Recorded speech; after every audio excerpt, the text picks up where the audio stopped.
For this project, we kind of split off to do our own thing. It was supposed to be based off of tolerance and how can we find tolerance, and we actually took a tolerance journal that we'd take around with us, and we'd kind of document some things that we noticed in real life.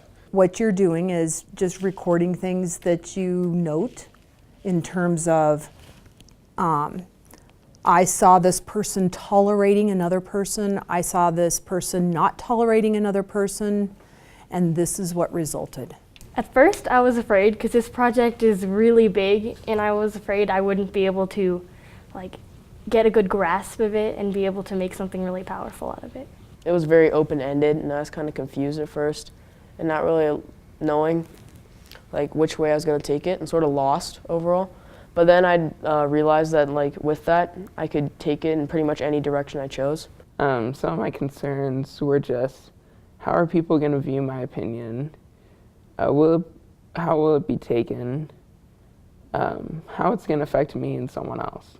So I did my project on a series of events that happened in Houston, Texas, in regard to the mayor, Miss Annise Parker. She is the first openly lesbian mayor in the United States. So for my project, I'm doing why people tolerate smoking.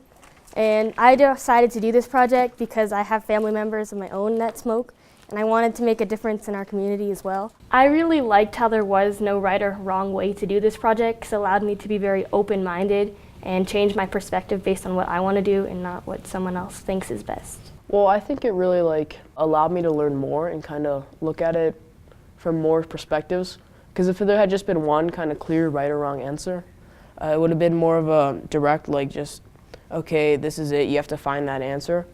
But this way I can sort of experience the problem, I guess, from both sides.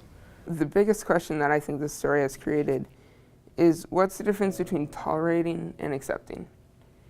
Because I believe there is a difference, but I can tolerate a belief, but that doesn't mean I have to agree with the belief.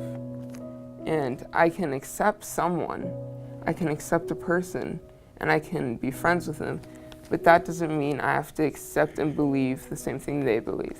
To this day, I still think about this project because it's really impacted me a lot, and I've learned about new people and different perspectives, and it's really opened me up to a new world of things I didn't see before. I was going on an airplane and I went to the bookstore and I picked up a Time magazine.